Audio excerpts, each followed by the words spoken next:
For most of my life I've been studying a subject called bushcraft, the practical knowledge of the natural world we can carry with us in our minds and muscles. But it's about much more than just survival. Bushcraft is a treasure trove of wisdom that enables us to feel a real kinship with the landscape. In this series, I'll explore the world of bushcraft, starting with our own archaeological past, when hunter-gatherers lived in Aboriginal Britain.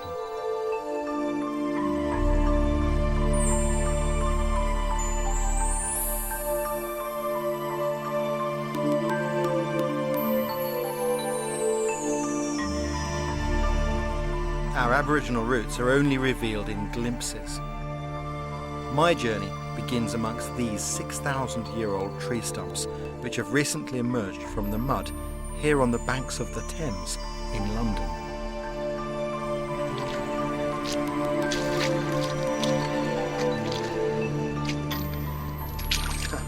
It's amazing. I'm walking through an ancient forest. Of course, it doesn't look much like one now, but it's incredible. When you look closely, you can start to pick out individual species. This looks like yew. And back there's an oak tree. But I have spotted one other thing that's a real gem. Have a look at this. That there. That, believe it or not, is a hazelnut. Isn't that incredible? So I've seen 3 species here that I can recognise. Oak, yew and hazel. And of course, because I'm very familiar with those woods, in my mind's eye I can put back the leaves, the forest, and I can even see the flowers that would have grown here. When these trees stood, the Ice Age had passed, but Stonehenge was yet to be built. The Stone Age people who walked these banks were nomadic hunter-gatherers, whose lives revolved around bushcraft. It might all seem like ancient history, but what's incredible is that bushcraft skills were still common knowledge just a few generations ago and were practiced on this very same shoreline. At the turn of the 20th century, people were still fishing on the Thames using hawthorns as fishhooks. And what's really clever is the way they attach the hawthorn to the line. The first thing you do is to put the barb through the end eye of that loop and then open it up one lay and push it through again so that it just sits without any knot to hold it in place, just like that. Then what happens when the fish takes this, when it's baited, and goes down into its mouth like that, it toggles and holds the fish fast. At least that's the theory. You need to bait a series of hooks, making sure the thorn is pushed through. These hooks on their short lines hang from a stronger line, and when it's pegged out at low tide, the idea is we're going to catch flounder.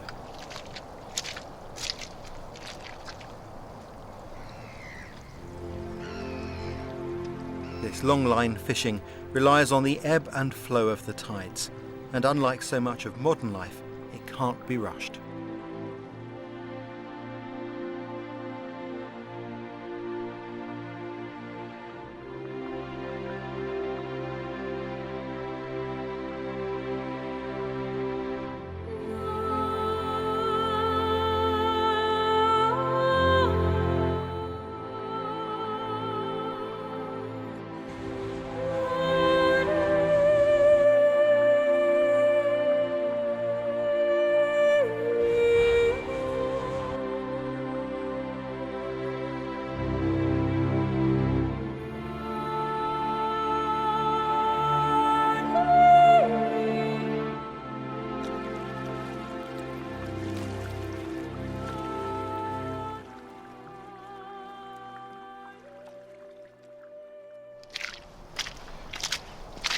Let's see if we got anything. Ah, there we go. One flounder. Excellent. Another one here, look. And we've got another one. Well, I'm well impressed with that. I'd have been happy with just one fish on the line, but 3, that's a result. What interests me though is the thought that at the turn of the 20th century there are still people here on the Thames catching fish with just a thorn. But surviving examples of British bushcraft are the exception. To really understand our Aboriginal past, you've got to imagine a time when trees still stood on these banks. In fact, when forest covered the whole of Britain.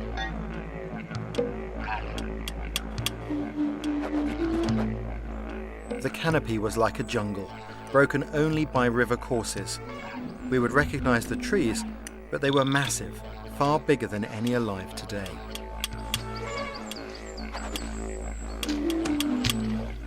Just a few thousand people living in small bands shared this land with wolves and bear, hunting elk, wild cattle and deer. Our ancestors camped in improvised shelters or caves, moving with the seasons, a lifestyle some communities around the world still practice.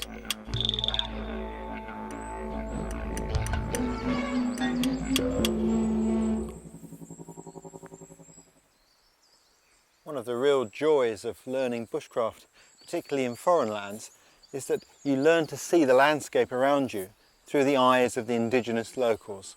And that transforms your view of your surroundings. The sky really does become your ceiling and the ground your carpet.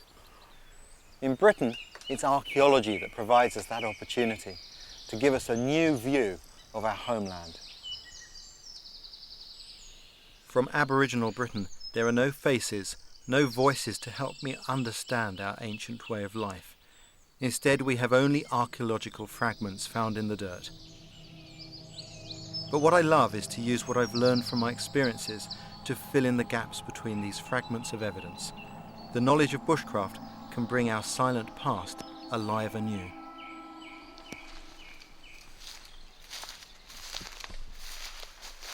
When I walk through a piece of beautiful woodland like this, I try to imagine scenes from the past. Perhaps if I was standing here 6,000 years ago, I might just hear the sound of some excited voices in the distance, the smell of a slow fire drifting through on the breeze. And if I went carefully over to the encampment, I might witness a new child being born into the world, one of our ancestors. Born into a world where plants were of the greatest significance. And the first plant that child would have encountered would have been in the hands of the midwife. And it would have been this plant here. Sphagnum moss, used to wipe the birthing from the child. This is an incredible plant. Almost wherever this occurs, it's being used for the same purposes. It's absorbent, so it can be used as a field dressing, and it has a mild antiseptic quality. But it's also been used as sanitary towels and as nappies, and also as a bubble wrap, if you like, to wrap things that are precious, from children to flint axes.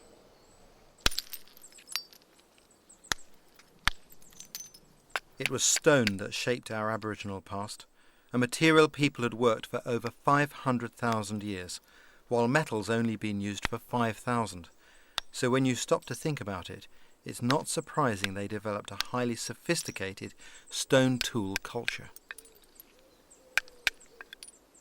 For me, John Lord is the best flint knapper in the country. His understanding and experience allow him to appreciate the skills of our forebears. These people were incredible craftsmen. We think we know the techniques, but it's the acquiring the skill and putting these techniques into practice perfectly which takes the doing. Sometimes when you're working on stone and you get a problem, these problems aren't new. These problems were there in the past, and when you do get a problem with it, you are concentrating 100%. You forget all else. So just at that small point, you can actually sort of link minds with people from the past.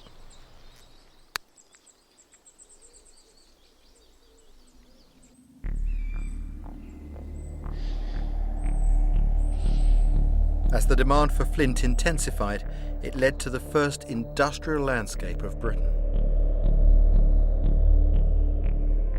This weird series of pitted hollows is known as Grimes Graves, but the key to its mysterious surface lies underground.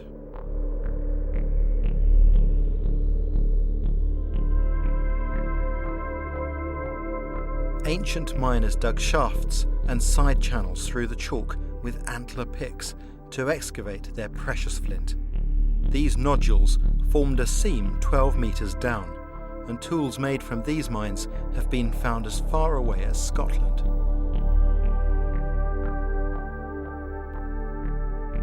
As archaeologists have uncovered both crude and magnificent stone tools, many have ended up here, in the vaults of the British Museum.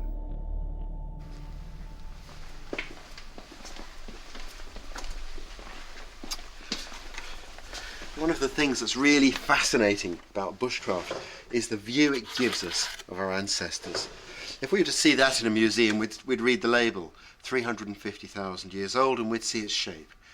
But once we start to learn how to work this material, we see it completely differently. Now we look carefully at it and see how its manufacturer solved problems. It gives us an insight into their mind. And of course, human evolution is mirrored in the development of flint working techniques. By 6,000 years ago, things were a lot more sophisticated. Now we've got these broad, thin tools made for very specialist purposes, a whole range of different tools to do different jobs. This is a discoidal knife, flaked on one edge, polished on the other. A beautiful tool. Again, our understanding of these tools helps us to see into the past, to understand the mindset of the people who made these things, and really perceive their world in a completely different manner. It's like travelling in time. And other drawers hold further clues to the diversity of our Aboriginal culture. You can see by the picture what that's all about. That's amazing. Look at that. You see the fish coming up through the water? It's a fish, isn't it? Yeah. With a hook in its mouth. And on a line. And of course that's extraordinary for us because we don't have any line or string or rope preserved. So to actually have a little drawing on a fish hook. That is remarkable and it's beautifully executed. And So- how old is that? That's about 12,500 years, so it's right at the end of the last ice age.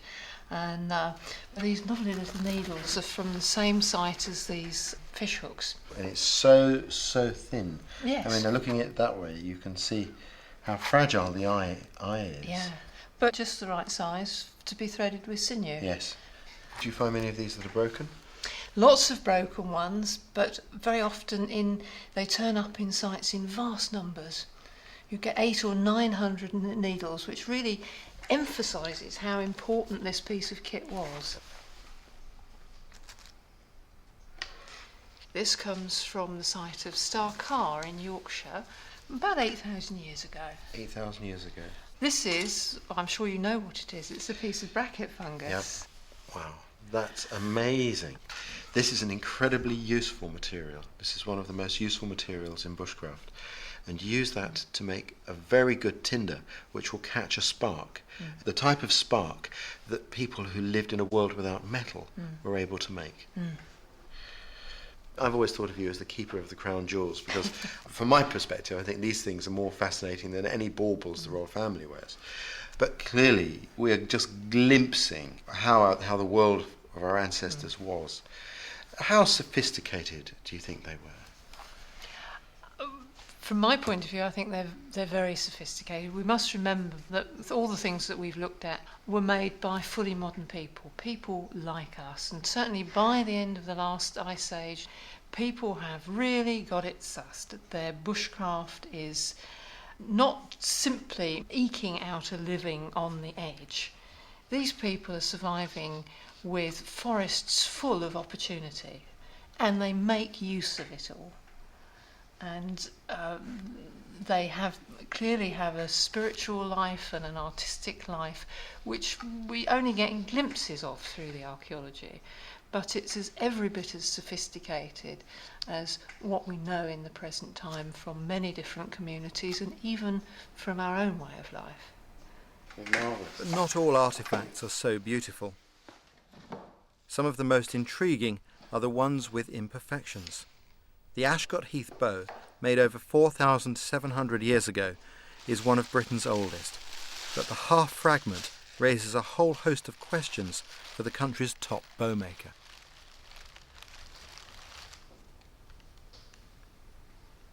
Now this, in some respects, is very, very similar to what we know of today as a longbow.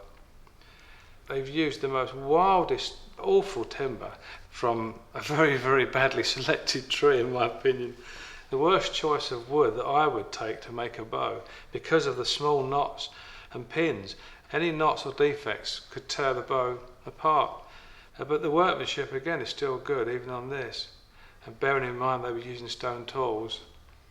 Normally, in wooden bow making, the actual back face of the bow is formed by the outer part of the tree, which on a yew tree is a thin white band of sapwood, which is very, very elastic. So it's a sort of a safety feature of bow making that we've known about for many, many years. But in this instance, they've actually removed the sapwood completely, and we've got a solid piece of the heartwood of a yew tree. If we want to understand how this weapon was made and whether it ever worked, Chris and I will have to recreate this bow, but leaving our modern tools and workshop behind. To get the shape and style of bow that we want from it. Well, Chris, this is the kind of technology that was used in the period of the Ashcott Heath. I mean, they didn't have any metal at all. All of their tools were made of flint. It was a very wide-ranging toolkit, really, quite specialised. This blade is very sharp. You could use that like a draw knife, you know, you could pull it down the wood like this. But I think the key tools are the ones we've got here, these adzes. These tools are used very much like this in the hand here, and they are surprisingly effective. I think the secret is to get the taper right from the tip and then work it further up. With my knowledge of flint tools and Chris's bow making skills, we should make the perfect combination. But it does give you quite nice refined trim. You need to get the feel of the angle of the... But you can't test a bow without arrows, so I've got to gather the materials to make these arrowheads fly. One of the key things I'm going to need is some glue to attach the arrowhead to the shaft, and for that the best answer is pine resin. What I'm looking for are these dry areas here. That looks just like wood, but actually what I've got here is hardened resin. Take this stone tool, and I just get that. You see there? You see that's resin, powdery resin. Absolutely perfect for my needs. There's something really satisfying about this Stone Age technology. It's tremendously levelling. It's a grounding force. It reminds you where we all came from. And some of these resources are just marvellous. The smell of this stuff is fantastic. Oh, wonderful. And for the arrow shafts, hazel. What I'm looking for is a nice straight piece, roughly the right diameter to begin with. I'll just tear it off like that. This is how I've seen arrows collected in Africa. Just very simple, straightforward. Another nice one there.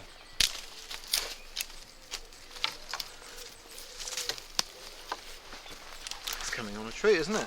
Yeah, it's hard work, but we've got quite a way down the process. I'm working on the back face of the bow, and while she was away, I brought the shave, and I've been using that to reduce the layers on the back of the bow and take quite a bit of wood off. Actually, it's a very, very good tool. Good tool, isn't it? I've never used a tool like that in my life in stone, so I was quite impressed with what you can do with it. And these tools, they're much slower than metal, aren't they? Oh, you need more calories to use them, definitely. Yeah. Before I can get on with the arrows, I have to get a fire going, the Stone Age way, using a kit dating back 8,000 years. The key item was this here. This is iron parites, and from this, with their flint, they could strike small dull red sparks with which they could start their fire. Their tinder was made from horse's hoof fungus, the same species I'd seen in the British Museum. Because the sparks we get from the iron parites are so cool, the tinder has to be very carefully prepared. And to do that, take a flint blade like this and scrape the tinder until you get like a mass of cotton wool-like fibres.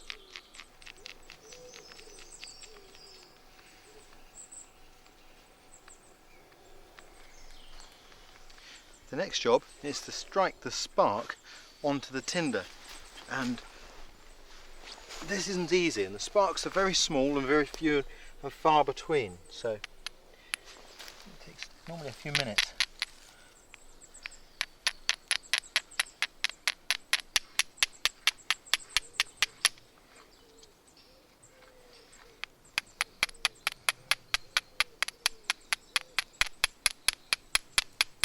Normally when I make fire it's straightforward, but this is different. It takes some perseverance.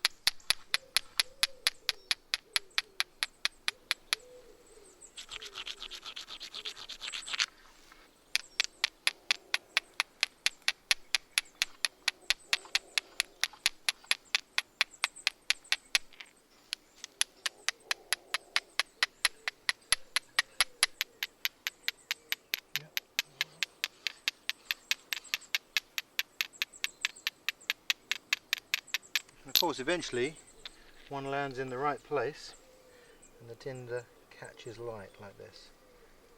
Take another piece of this fungus, which I will ignite now from this little piece here. Just blow on that. Burns very hot. And I put that in there while I can just about hold it. It's getting very hot now. And now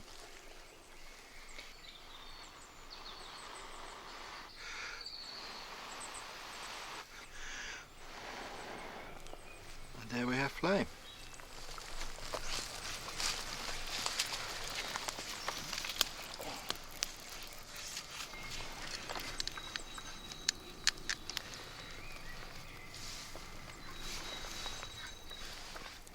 One of the key things about primitive arrows is accuracy, and accuracy is very much a function of straightness.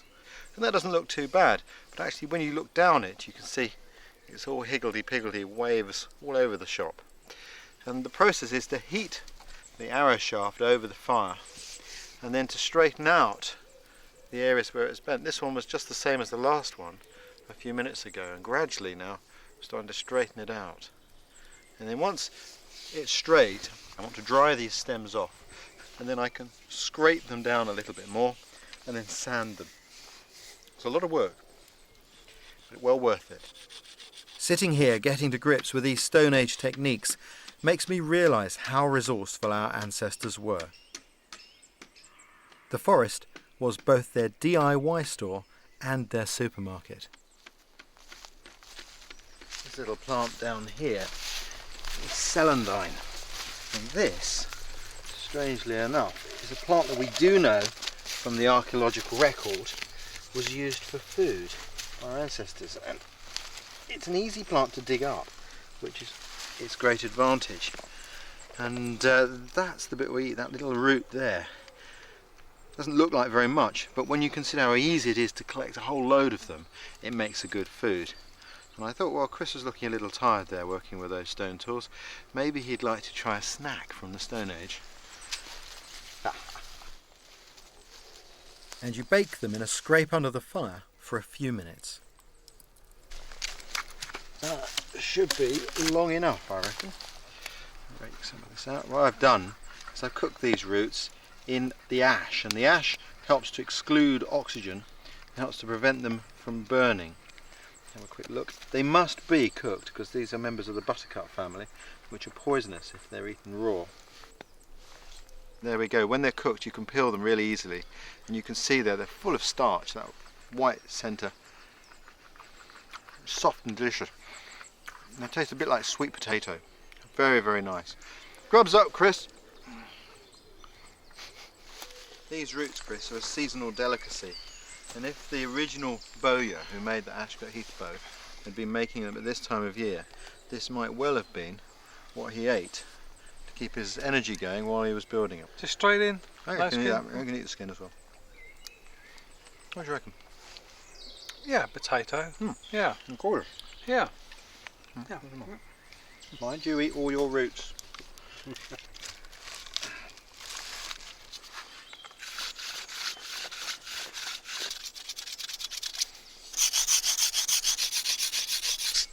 bit of sandstone, piece of leather, and this is our abrasive paper.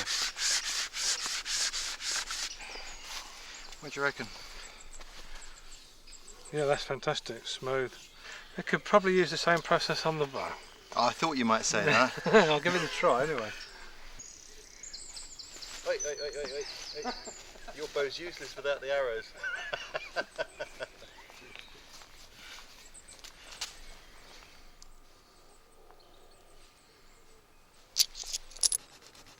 I'm trying to use this very thin tool to widen the notch.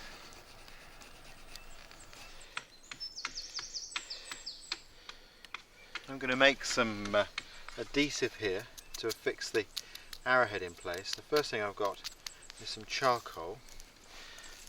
I'm going to grind it up nice and fine. And now I've got the resin here that we collected. Close to the fire where it can warm up. It's beginning to melt really nicely. And what I do now is start to mix that carefully in with the charcoal. The charcoal strengthens the resin. Without the charcoal, the resin, when it hardens, is very brittle. It's almost like glass, actually.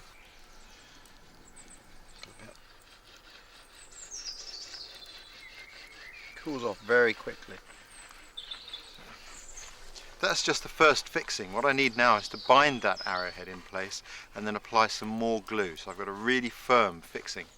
Now, our ancestors could have used a lot of different fibres for this purpose, but one of the things we know they did from the archaeological record, one of the fibres they used was this, the fibres from a stinging nettle. And that's what I'm going to use.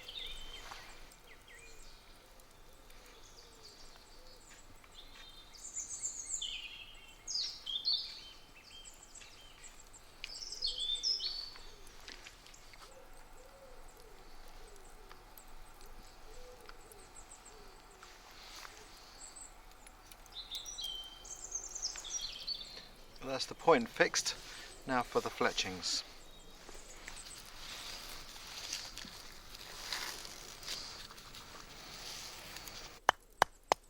These are the leg tendons from a red deer. They can be turned into fine fibres, which I'm going to use to attach the fletchings on the arrows. But to produce these sinew fibres, I first have to pound them.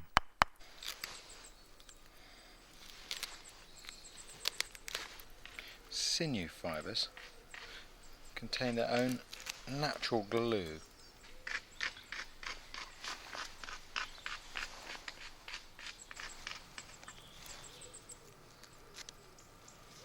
Now I'm going to carry out a bit of an experiment. In Africa, I've seen the Hadza use the bulb of a plant. They chew it up and spit it onto the arrow shaft as a glue. And I've also come across references in Britain to bluebell bulbs having been used to make a similar glue. Now, these are poisonous, so I wouldn't recommend you do what I'm doing, but I'm going to chew a couple of these bulbs up and spit them on here and see if they act as a glue. I've got a good hunch that they will.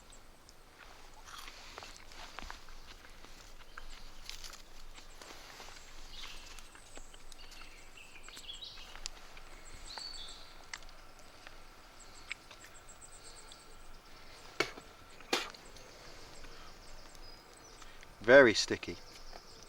Very much like what I've seen the Hadza using. It's really quite surprisingly sticky. Right. Let's see how we go on.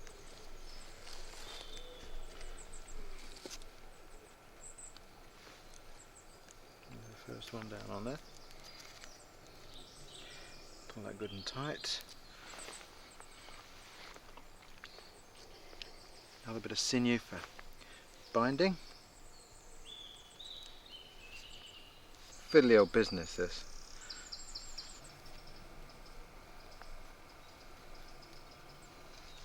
Stick those in place. And at the top there. Definitely works. That's amazing.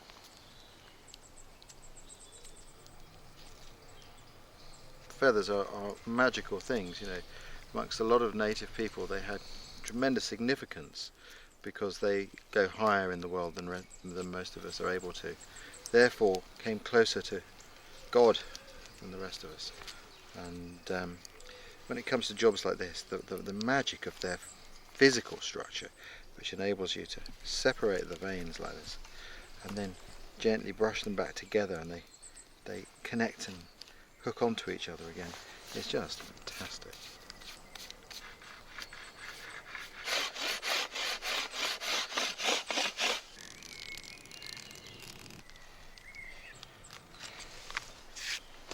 All we need now is the bow.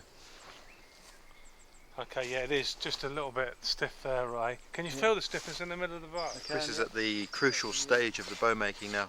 Someone once described a bow as a stick that was 9/10 broken. All the magic is in that last little bit that you leave there. And as he pulls the bow, it needs to flex equally in all places on either side. If one area is weak or stiff, the load isn't evenly distributed, and that will tend to lead to the bow breaking.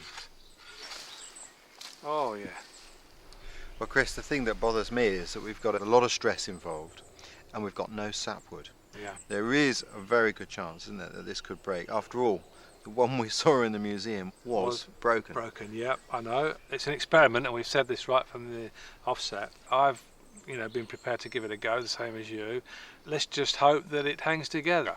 Hopefully, they did get some use out of the bow before it broke. Let's be positive. Fingers crossed. Yeah.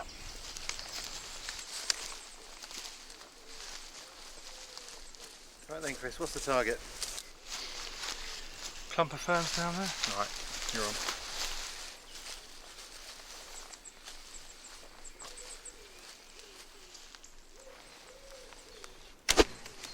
Good shot. Lovely. Shoots hard and fast, Yeah. that does. That's brilliant. I'm very impressed. Well, we get dinner with it, that's for sure. Well, of course, that's what it meant. That's what it meant to the original maker. This wasn't a thing for recreation or a toy. This was a thing to stop the hungry child from crying. Yeah.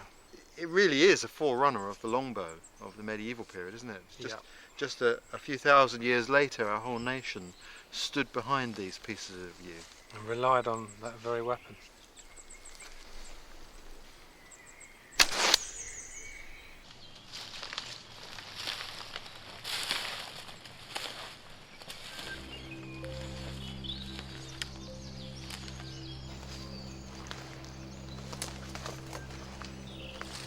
This is Shapwick Heath in Somerset.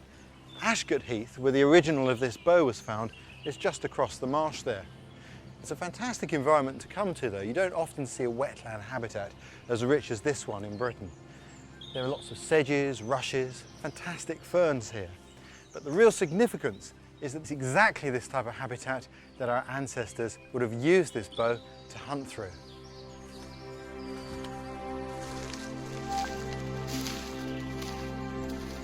It's now illegal to bow hunt in Britain, but we can still explore with the eyes of a hunter.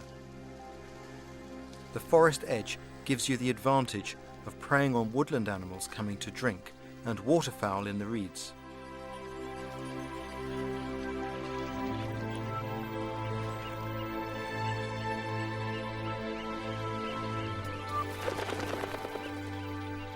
Butchered wild horse and boar remains were common, as well as great crested grebe and teal ducks, but above all they hunted deer. Away from the trees their prey were exposed and vulnerable to ambush from the bank, or from hunters in dugout canoes lurking on the water.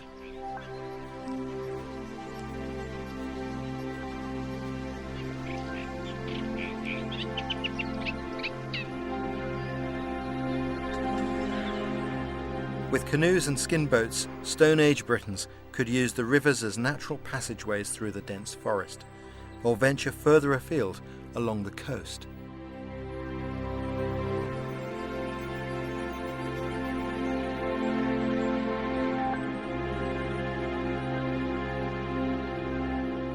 Aboriginal Britons were nomads, following the deer as they migrated through the landscape and living off seasonal foods along the way.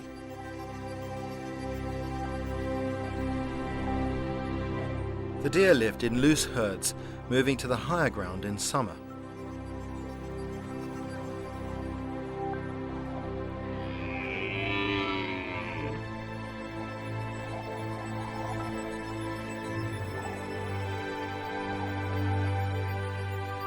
Our ancestors would have been expert trackers, versed in every detail of their prey's behaviour, just as I've seen among hunter-gatherer peoples in other parts of the world today.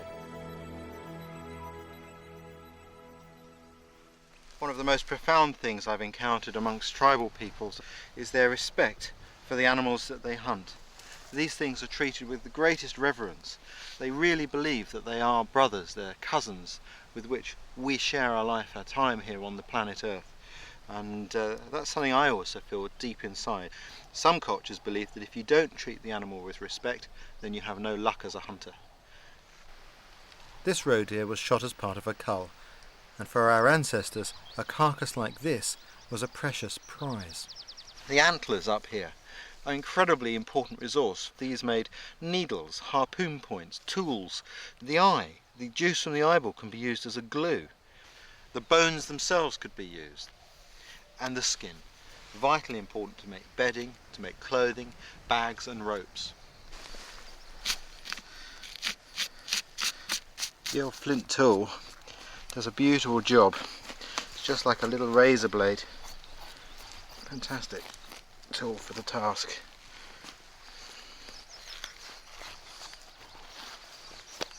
Beautiful. You see how once you're in there and you're at work, you only really need to use your hand for this job. What I'm going to do though is I'm going to show you here the leg. Skin that back. This white line here is not bone, that's the tendon. It's an incredibly tough material. And these can be dried and then pounded to separate into their individual fibres, the sinews that are used as sewing material for sewing together clothing or any other job where you need a fine, strong thread. It's really fascinating. You know, when we use these fibres, we're using the very strings, the very mechanisms that give the deer its agility, and that's why they're so strong.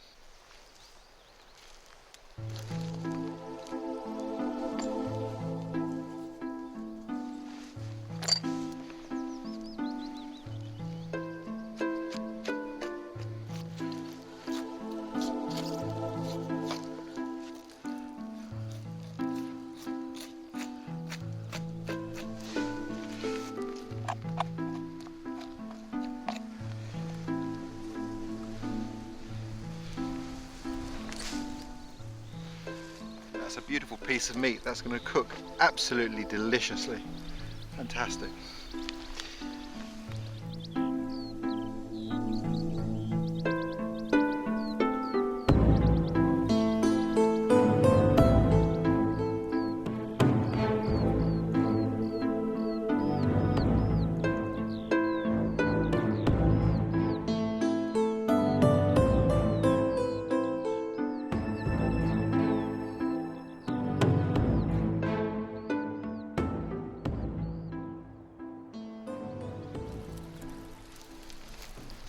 One of the problems that our Aboriginal ancestors had was that they didn't have a cooking pot for their joints of meat because they didn't have clay pots or metal ones at that period.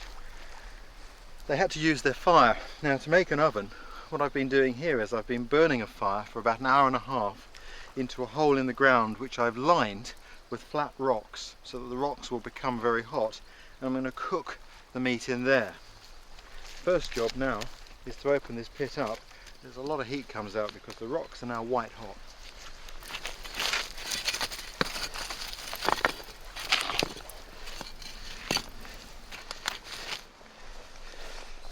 This is that beautiful joint of venison. I'm going to put that straight on top of the hot rocks, like that. And I move these now on top and around. There's a nice big flat one there. You can see the meat shrinking away from them.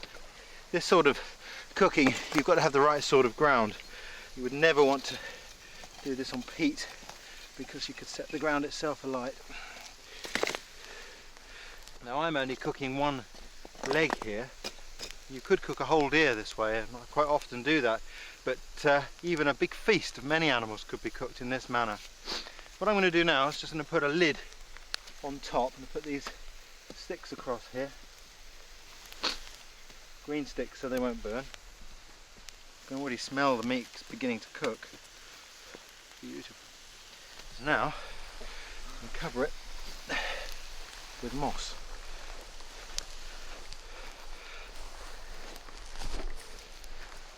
Push that all down.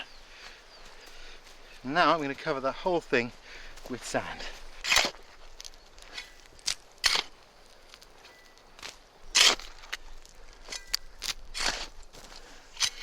There we go. Well, the sand makes an airtight seal. One hind leg of roe deer rocks as hot as that. About 2.5 hours, I'd say, in our measure of time. And while that's cooking, I think we'll have a Stone Age seafood starter.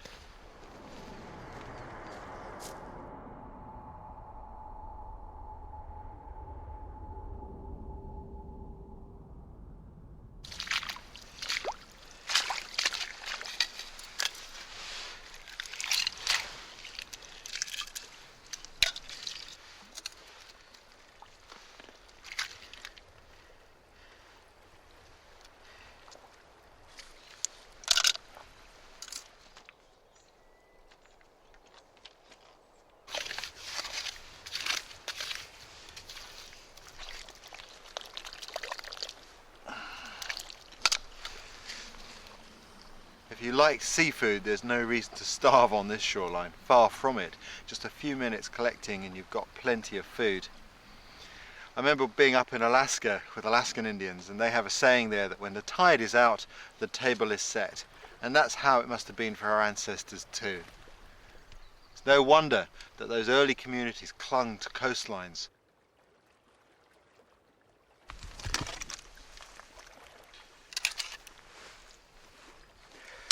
There we go. Get your limpet removing tools here. Perfect, absolutely perfect.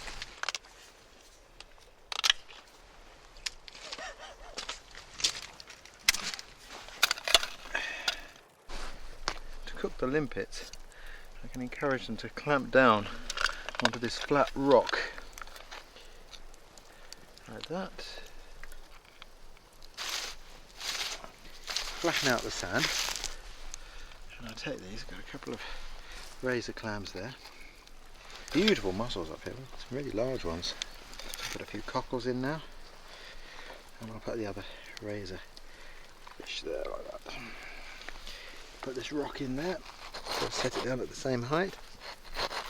And now with the hot ashes straight across the top of there. They'll only take a few minutes to cook like this. I have to say I'm really partial to this sort of Aboriginal cooking. Very simple, minimum of food handling, food cooked very hot, very quickly after it's been gathered. It's a very healthy way to cook. And now I can just carefully remove the ashes.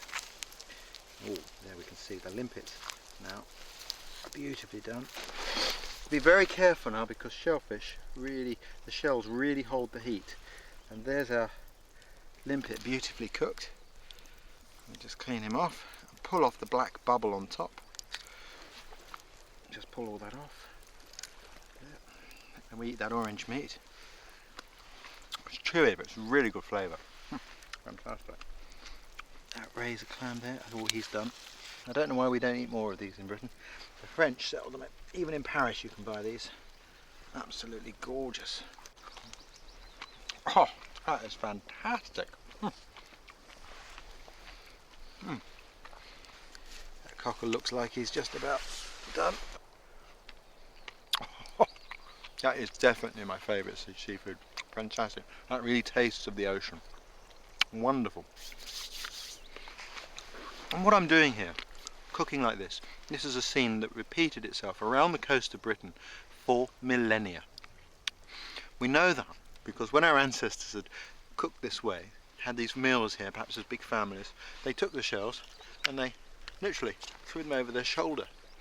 And they did that for so long that huge heaps of these shells built up, billions of shells from meals eaten over thousands of years. Some of the biggest of those midden mounds, as we call them, are found up here on the west coast of Scotland. I think it's fascinating. And in those mounds you also find other things. You find deer bones, wild boar bones, even the remains of seals, giving you some idea of the diversity of their diet. I don't know, maybe it's time to start a new midden mound.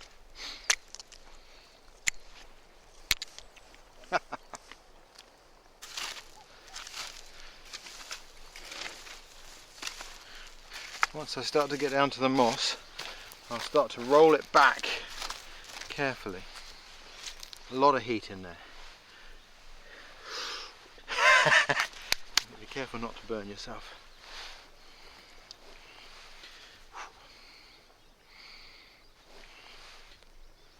Oh, the smell! If you could only smell this. You can see how the sticks have cooked. There's the meat. That looks beautifully cooked.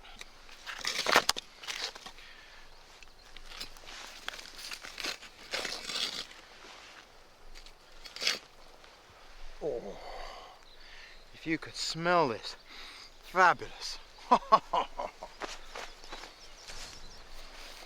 There we go.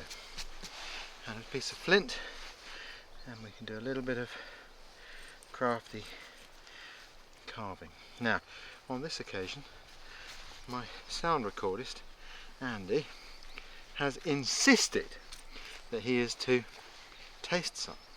So, we will oblige. Thank you.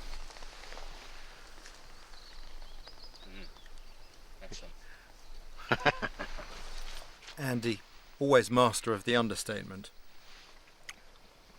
It's so tender when you cook meat this way. Unbelievable.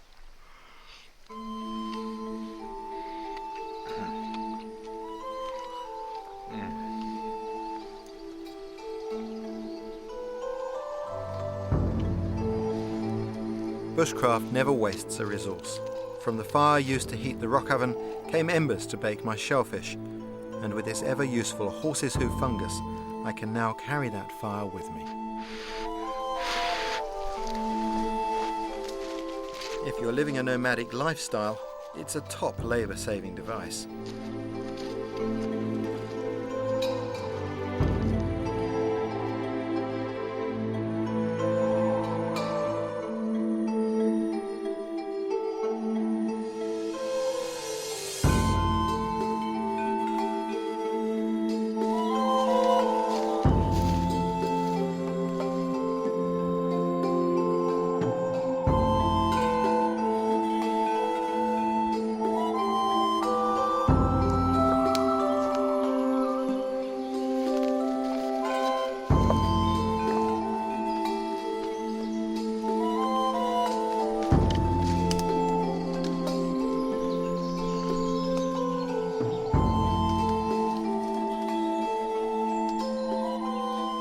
We know from archaeological evidence that our ancestors made very good use of rocky outcrops and caves all over the country.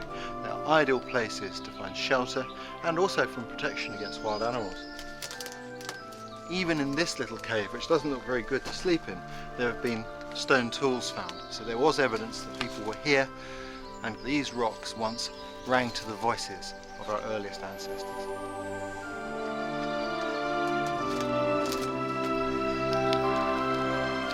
Using the fungus ember is a very quick way to light a fire. They can smoulder for several hours, so a large fungus could be your prehistoric firelighter for a day's trek.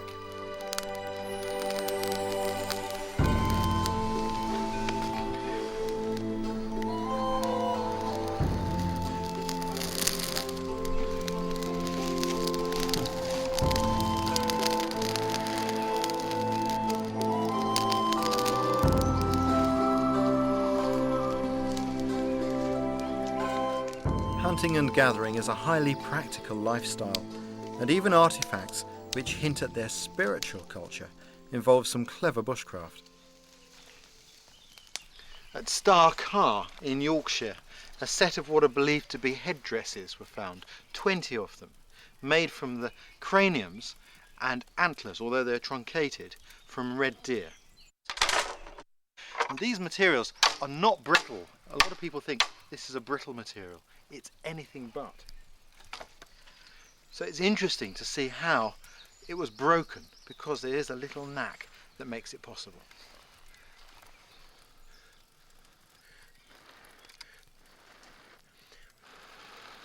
What I'm trying to do is to just scorch the antler. Where I scorch it, it will become brittle and it's much more easy to break.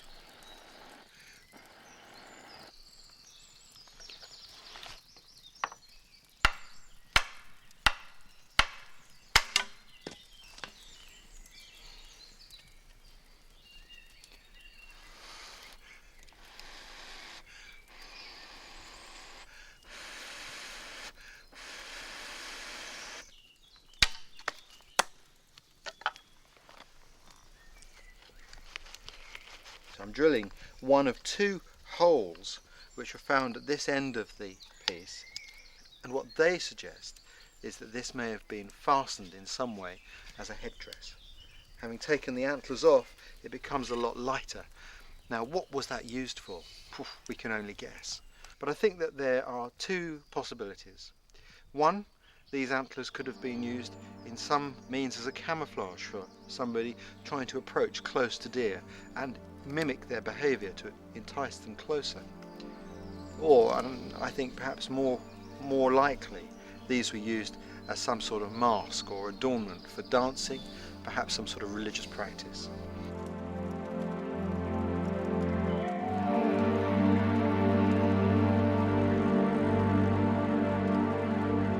I think they were used by people who were trying to summon up the power, the masculine energy of the red deer that they saw around them, so that they could imbue themselves with its prowess.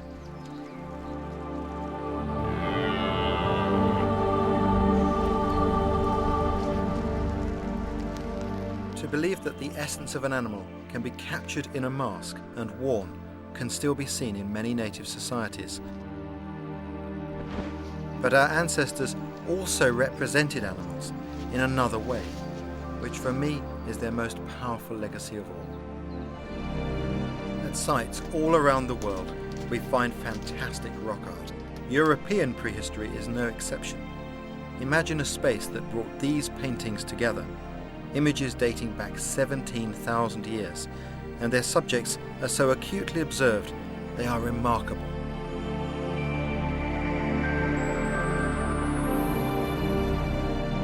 The first cave art in Britain was discovered in 2003. Simple engraved outlines depicting a mature stag. Not yet the spectacular galleries known from the continent, but perhaps there's more waiting to be found. Archaeologists have been able to piece together the techniques and implements employed by studying this art and by doing comparisons and experimental archaeology, as well as finding some of the implements in the caves themselves. And this is some of the range of materials that we used. The pigment was very often mineral pigments like this, which is red ochre, and this can be used like a pencil or ground up to create a paint on a grinding surface like that and a grinding stone. For brushes they could have used horsehair tied onto the end of a stick like that, just like a modern brush.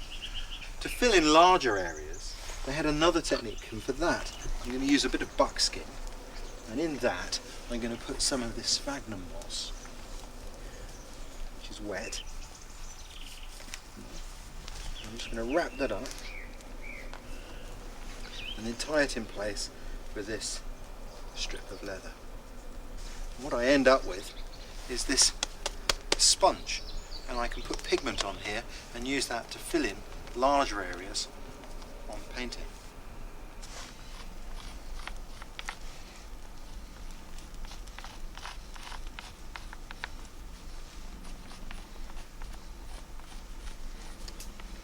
Can you tell what it is yet?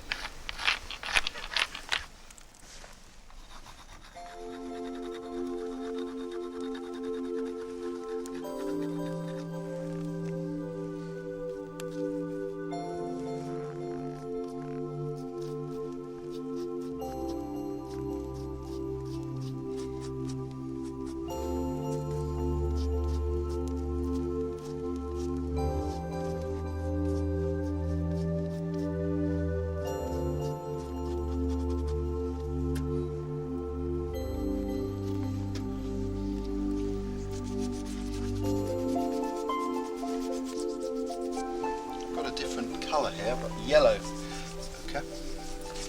And I'm trying to indicate the light colour of the underside of the deer. It's really quite tricky to do this. I'm incredibly aware of just how clumsy my efforts are compared to those of the original artists who were incredibly talented. One of the things that I think is true to say about their art is that whenever you look at it, you can tell that the artist knew intimately the muscle structure of the animal. They probably butchered them hundreds of times. They knew them intimately, and they convey not just the notion of this is what the animal looks like, they convey its very spirit, its soul of the animal leaps from the rock to your eye.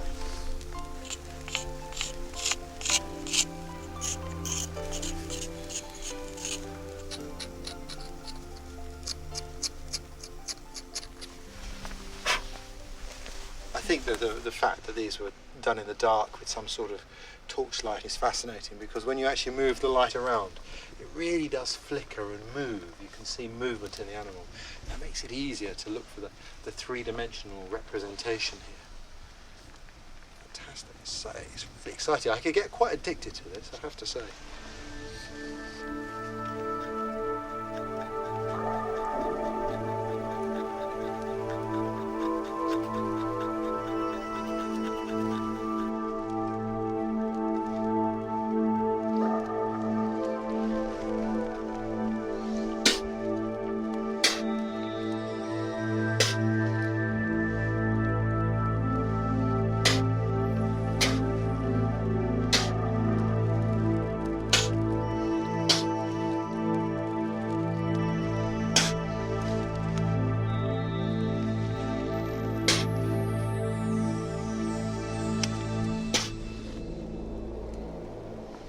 Spitting like that, I guess, was an early form of airbrush. What's fascinating is these symbols seem to grab the human attention. Wherever you see them, people stop and they stare. I've seen these in Australia on rock art, and in some of the communities in Australia, people can still remember whose handprints they were. And sometimes there will be the handprint of a girl who became somebody's grandmother and then passed away, and people can still remember them with tears in their eyes when they look and see these handprints on the wall. Whenever I see rock art, I think about the people who left it there, and I'm aware that they were employing a very clever knowledge of nature that made their very life possible, a knowledge that I call bushcraft. In this series we're going to explore that subject, a subject from our past that I believe has a tremendous role to play in our own futures.